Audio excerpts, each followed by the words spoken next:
Kod na grę do recenzji otrzymałem od PlayOn Polska i nie stanowi on gratyfikacji za ten film. Opinia o grze powstała na podstawie godzin spędzonych na gameplayu i całkowicie ukończonej historii. Bez System Shocka nie byłoby Bioshocka, Prey, Dead Space i wielu innych tytułów. Gra była potężną inspiracją dla dziesiątek deweloperów i do dziś to jedna z najbardziej wpływowych gier w branży. Wiele lat czekaliśmy na wersję Enhanced, która była delikatnie poprawionym oryginałem z 1994 roku. Jednak bardziej czekaliśmy na remake, a ten rodził się w potężnych bólach. Gdy w 2019 roku robiłem film o klasycznej odsłonie System Shocka, spodziewałem się wydania remake'u już w kolejnych miesiącach, ale trwało to jednak następne długie 4 lata. W końcu, po 8 latach deweloperskiego piekła, gra wyszła na światło dzienne. Pytanie, jakie się narzuca od razu, to czy warto było czekać? Cześć, ja nazywam się Krzysztof Energik-Micielski, a to recenzja gry System Shock Remake w wersji na PC. Cóż mogę powiedzieć? Nareszcie. Na wstępie powiem, że recenzja będzie pełna spolaryzowanych opinii i jej dwoistość wynika z prostego faktu. Postrzeganie remake'u System Shocka zależy od tego, czy grałeś w oryginał, czy nie. Dlatego wiele wad, które wymienię, są zgodne z duchem oryginału. Jednakże, dla graczy, dla których będzie to pierwsze zetknięcie z tytułem, wiele z wad jest wręcz niedopuszczalnych w 2023 roku. Teoretycznie powinienem przygotować 2 recenzje z perspektywy fana, jak i nowego gracza, ale zdecydowałem się na jeden film, gdzie wytknę bezlitośnie wszystkie wady, a jest ich multum, ale będę równocześnie rozpływał się nad jakością gry z perspektywy fana oryginału. Miejcie to proszę na uwadze. Historia gry jest dość prosta. Bezimienny haker podczas ostatniej robótki zostaje pojmany przez ochroniarzy korporacji Trioptimum i zostaje mu postawione ultimatum. Albo trafia do więzienia, albo poleci na kosmiczną bazę nazwaną Cytadela, gdzie jego celem będzie rozprawienie się ze zbuntowaną sztuczną inteligencją Shodan, która przejęła kontrolę nad bazą. Trafiając tam, szybko okazuje się, że Shodan ma mordercze zapędy, zabiła większą część pracowników, a część zamienia w bezlitosne cyborgi. Prosta robota zamienia się w walkę o życie, nie tylko własne, ale i całej Ziemi. Gra, podobnie jak oryginał, oferuje fajnie zaprojektowany poziom trudności. Jest on podzielony na 4 sekcje. Walka, misja, cyber i zagadka. Możemy sobie ustawić dany poziom trudności dla danej sekcji. Nie lubisz walki? Walka na 1. Lubisz zagadki? Zagadki na 3. Jednakże od razu zaznaczę, że gra jest potężnie trudna, o wiele trudniejsza niż było w oryginale. Ustawienie wszystkiego na 2, czyli tak jak ja grałem, sprawi, że trzeba będzie się potężnie napocić. Ustawienie wszystkiego na 3, no to chyba już tylko dla totalnych masochistów i oszołomów. W remake'u historia jest delikatnie rozszerzona, przynajmniej sam początek. To fajny patent, bo mamy interaktywne sceny, które oglądaliśmy wcześniej z prerenderowanego intro. Ogólnie mam wrażenie, że gra kilka motywów rozszerza, ale nie dam sobie za to ręki uciąć, bo jednak minęło sporo czasu od mojej ostatniej rozgrywki w System Shock, a niestety niuanse bardzo łatwo zapadają w niepamięć. Historię Cytadeli poznajemy poprzez audiologii, których znajdziemy sporo i są one niezwykle ważnym elementem, bo przez nie nie tylko poznajemy samą fabułę, ale i co dalej zrobić. I tutaj pojawia się pierwszy problem. Nie wiem, co mam zrobić. To zdanie będzie kołatało wam się w głowie nader często. Choć znamy główny cel, powstrzymanie Shodan, to aby tego dokonać, potrzeba wykonać kilka innych mniejszych zadań. Kłopot jest taki, że co trzeba zrobić i jak, należy doczytać z notatek i audiologów. Jednakże nie dadzą ci one konkretnego celu. O nie, są to raczej opowieści, jak ktoś coś próbował, aby coś się stało i to jest dla ciebie informacja, że właśnie takie zadanie musisz wykonać. Gra nie posiada znaczników, gdzie iść i co znaleźć. Bazujesz tylko na mapie i swojej pamięci. Do mapy jeszcze wrócimy. Ideą w 1994 roku było to, aby wrzucić gracza do obcej bazy i niech kombinuje. Już wtedy wydawało mi się to dość siermiężnym pomysłem. Teraz jest to wzmacniane wielokrotnie, bo nie jesteśmy przyzwyczajeni do takich rozwiązań. Przez lata gry nas nas rozleniwiły. Remake pokazuje bezlitośnie, jak wymagające gry były w latach 90. i choć dzisiaj dla niektórych jest to elementem pożądanym, to poczucie zagubienia i niewiedzy będzie towarzyszyło wam dość wyraźnie. No chyba, że pamiętacie oryginał, wtedy można sobie jakoś poradzić. Ktoś może powiedzieć, oj tak, bo ty tylko byś na znacznikach grał. Nie problemem są znaczniki, ale cel, jaki musimy wykonać. Cel, którego nie znasz i jeśli olewasz audiologii, nigdy go nie poznasz. Będziesz błądził bezsensownie po całej bazie, szukając punktu zaczepienia, którego nie znajdziesz,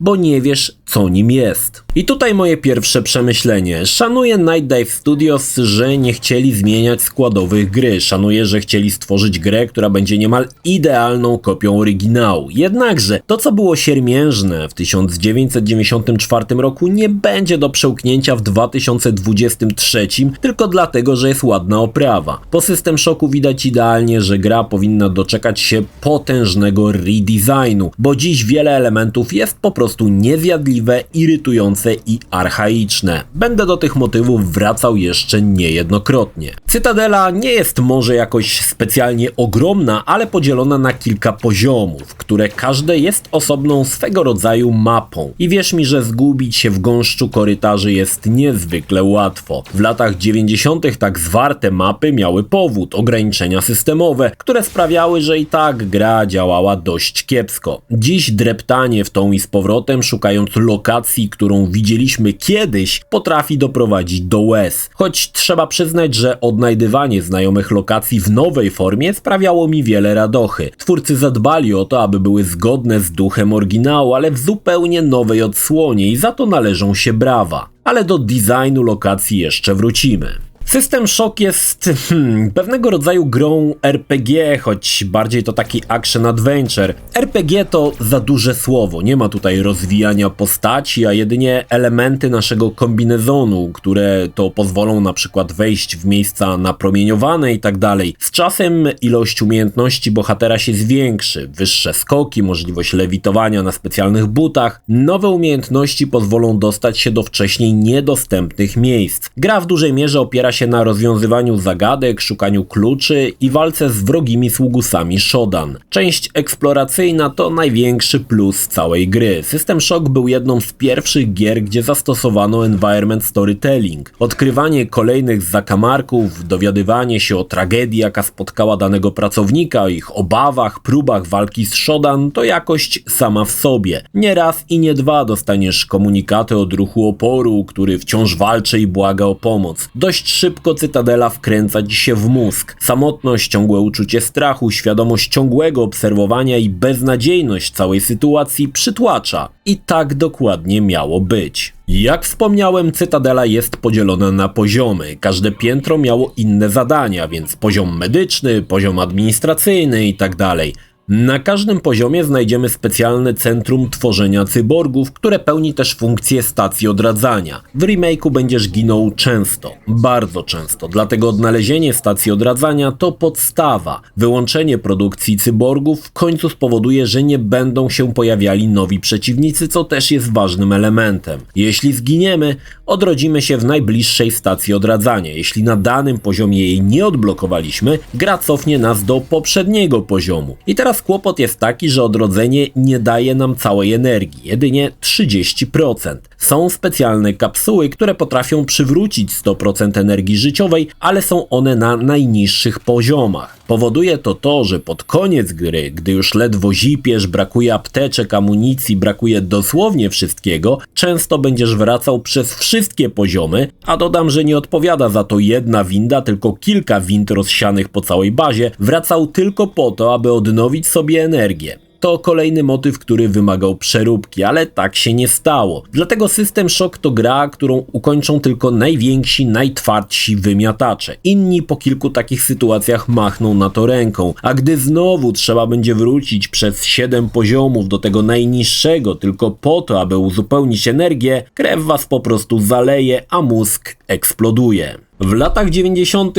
modna była wirtualna rzeczywistość, nie mogło jej zabraknąć w System Shocku. W oryginale Były to najbardziej irytujące i źle zaprojektowane sekwencje, trudne, dziwaczne, nieintuicyjne. Całe szczęście w remake'u zostało to porządnie dopracowane. Przebywanie w VR przypomina stareńką grę Descent. Te sekwencje teraz już tak nie irytują i stanowią całkiem niezły umilacz. I tutaj pojawia się moje kolejne pytanie. Dlaczego Night Dive Studio jest tak niekonsekwentne w swoich działaniach? Albo poprawiamy wszystkie zamulacze, albo żadnego. Dlaczego poprawiono VR, który był faktycznie najsłabszym elementem gry, a resztę pozostawiono nietkniętą? Jeśli bano się, że zatraci to ducha oryginału, no to już zatraciło, bo VR wygląda inaczej i nie stanowi potężnego wyzwania jak wcześniej i nie odpycha swoją nieporadnością. Zadziwiające, że wiele elementów, które były wcześniej również źle zaprojektowane lub były zaprojektowane tak, jak pozwalała ówczesna technologia, pozostawiono bez zmian. Abyśmy się nie pogubili w gąszczu korytarzy, mamy mapę. Będzie to nasz największy przyjaciel, jeśli przełkniemy to, że mapa jest źle zaprojektowana. Dlaczego? Z kilku powodów. Wraz z odkrywaniem kolejnych lokacji na mapie naniosą się ikonki, co jest czym. Kłopot jest taki, że uboga legenda tych ikonek nie obejmuje, więc nie mamy pojęcia, czym dane ikonki są. Metodą prób i błędów zaczniemy je rozróżniać po jakimś czasie. Można by było to naprawić bardzo prosto, aby po najechaniu myszą pojawiał się opis, na co patrzę. Ale opis wygląda tak. Nie wiem, czy to zamierzony efekt, czy coś tutaj znowu nie pykło, ale to nie koniec problemów. Z racji skomplikowania lokacji i niemożności zapamiętania co gdzie było, dostaliśmy od łaskawców od Night Dive możliwość umieszczania znaczników. Tylko że znaczników nie można opisać, to po prostu kolejna ikonka i dodam, że wszystkie kolejne znaczniki na mapie wyglądają dokładnie tak samo. Ma to jedynie sens, aby oznaczyć ważne miejsce na mapie, ale jeśli zapomnimy, co to było, i tak trzeba wszystkie lokacje od nowa odwiedzić, aby znaleźć tą właściwą. Wystarczyłby jeden prosty trik, możliwość opisania znacznika samodzielnie i już życie stałoby się łatwiejsze. Ale nie, po co naprawiać siermięgę oryginalnej gry? Gra stoi walką. Na naszej drodze natkniemy się na różnorakie pistolety, karabiny czy broń strzelającą energią, korzystającą z zasobów kombinezonu. Fajnym motywem jest to, że broń możemy ulepszać dzięki specjalnym stacjom. Jednakże ulepszenie kosztuje. Zaraz do tego wrócę. Niestety gra nie rozpieści nas amunicją. Niemal każdy przeciwnik to nasz potencjalny zgon. Trzeba chować się za przeszkodami, wychylać się i ponownie uciekać, aby nie strzelić kopytami. Nieraz i nie dwa znajdziecie się w sytuacji bez wyjścia. Właśnie leci na ciebie kilku typów, a ty nie masz grama amunicji. Teraz zazwyczaj takie sytuacje kończą się w wiadomy sposób. Odradzasz się, ale amunicji nadal nie masz i zaczyna się bezsensowne łażenie po bazie i szukanie tych kilku nabojów, aby móc wrócić, zabić przeciwnika i iść kawałek dalej. Dodam, że wszystkie karabiny i pistolety posiadają funkcję alternatywnego strzału, który wykorzystuje inny rodzaj amunicji. Również będziemy walczyć z ciągłym brakiem apteczek, szczególnie jest to widoczne w połowie gry, bo pod koniec gra dość szczodrze nas obdarza medykamentami, ale też poziom trudności wyskakuje już wtedy poza skalę. No ode mnie protip, nie używajcie na początku ich w ogóle, chomikujcie apteczki ile się da. Podziękujecie mi w Gaju Beta, o ile dotrzecie do tego momentu. Gra oferuje możliwość co prawda kupna specjalnych plastrów odnawiających energię, ale maszyny są rzadko spotykane, a pieniądze są tutaj na wagę złota, a ich zdobycie wiąże się z kolejnym mega irytującym elementem. Mianowicie kieszeń.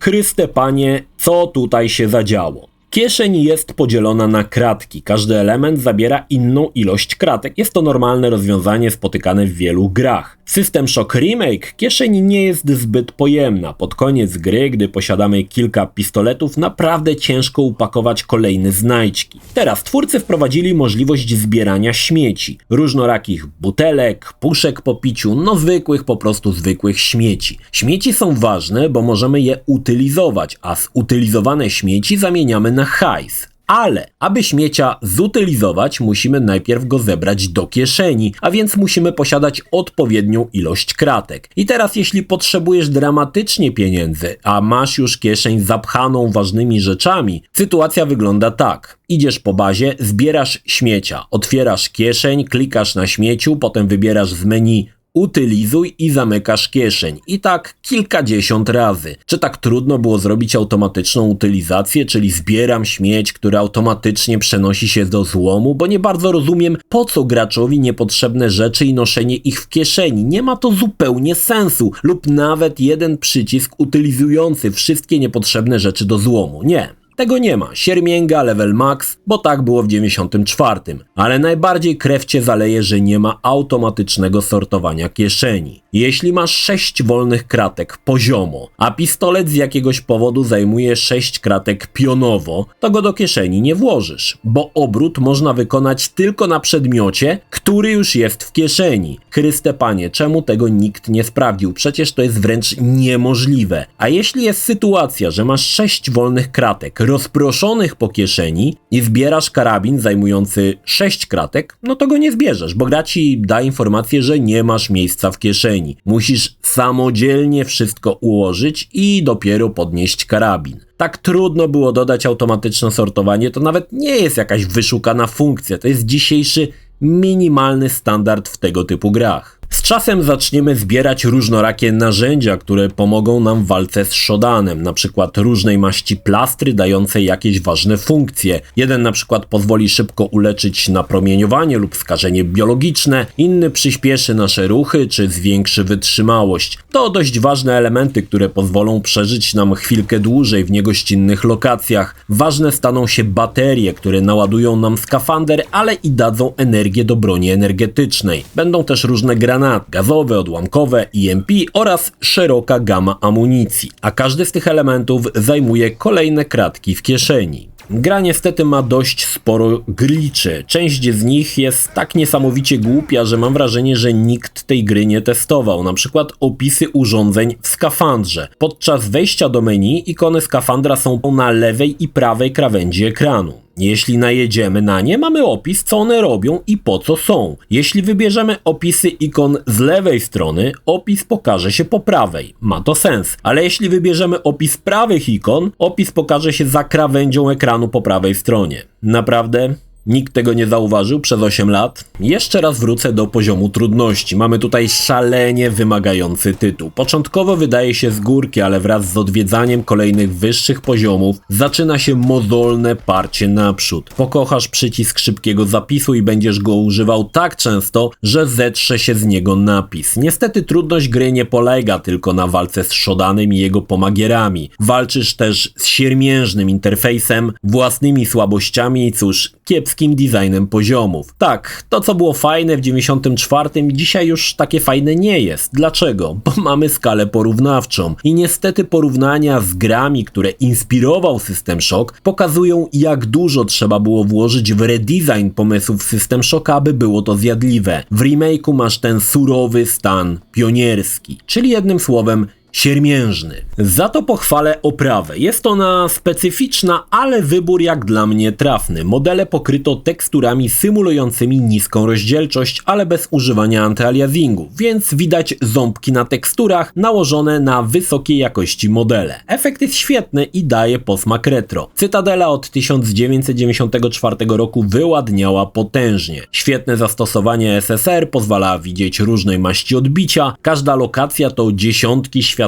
i kolorów. Wygląda to po prostu pięknie. Również przeciwnicy w nowej formie są świetni. Przypominam, że w 1994 roku były to sprite'y. Teraz fajnie zobaczyć w 3 wymiarach przeciwnika, który wcześniej był rozmazaną kubką pikseli. Mnóstwo lokacji doczekało się sporej ilości detali. To nie prosty lifting, ale pieczołowicie stworzona cytadela od samego niemal początku, ale oparta o szkielet lokacji z 1994 roku. Również co do płynności nie mam zarzutów. Grałem na max detalach w 2160p i spokojnie gra wykręcała 120 fps na sekundę. Klasa. Gra też jest w pełni przetłumaczona na język polski. Co ciekawe, w 1994 roku była to pierwsza gra z językiem polskim, w którą grałem, gdzie były przetłumaczone nawet napisy na ścianach. No, teraz napisy na ścianach pozostały po angielsku, ale wszystkie audiologie, elementy, wszystko zostało bardzo dobrze przygotowane i nie ma się tutaj do czego doczepić. Jest moc.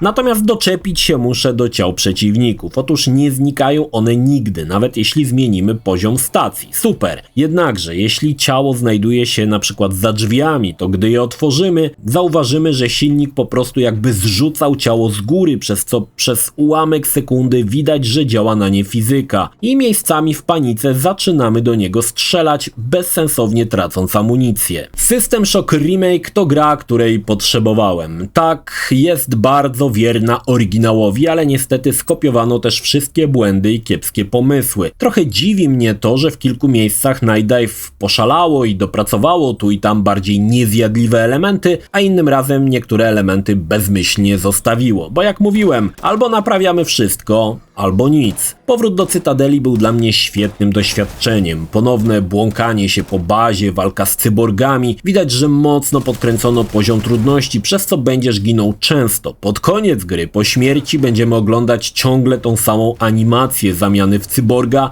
której nie można przewinąć. Tą animację znienawidzicie całym sercem, wierzcie mi, widziałem ją dziesiątki razy. Ale to tylko pokazuje, że remake potrzebuje jednak sporo wygładzenia, błędów, glitchy, jak i gameplayowych rozwiązań. Mam wrażenie, że to 8 lat produkcji poszło trochę w piach. Jasne, rozumiem, że grę pewnie przemodelowano kilka razy w tym czasie, ale zamiast skupiać się na oprawie, trzeba było poświęcić czas mechanikom, które nowych graczy odrzucą i spodziewam się spolaryzowanych recenzji, czy to na Steamie, czy na Metacriticu, po których od razu będzie widać, kto kiedyś grał w System Shocka, a kto nie. Pytanie, czy polecić? Odpowiedź jest prosta. Grałeś kiedyś w oryginał albo wersję Enhanced i ci się podobało? Łykaj śmiało, to kupa zabawy w dobrze znanym środowisku. Jeśli System Shock cię ominął, daj sobie spokój. Zmęczysz się, znudzisz, zirytujesz, a i tak gry nie ukończysz. System Shock Remake to gra od fanów dla fanów. Tylko fani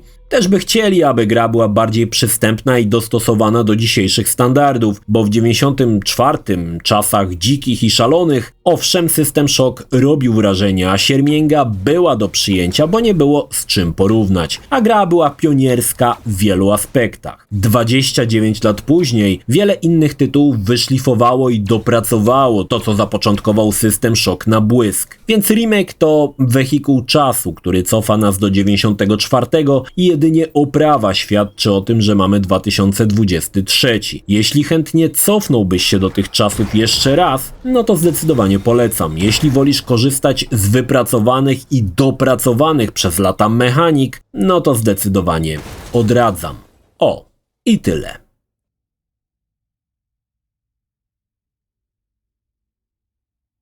Jeśli film Ci się podobał, zachęcam do subskrypcji lub wsparcia mojego kanału na portalu patronite.pl. Film o podobnej tematyce znajdziesz tutaj, natomiast z drugiej strony znajdziesz film wygenerowany przez platformę YouTube'a. Zachęcam również do odwiedzenia moich social mediów, grupy Energikowcy na Facebooku oraz serwera Discord. Linki w opisie.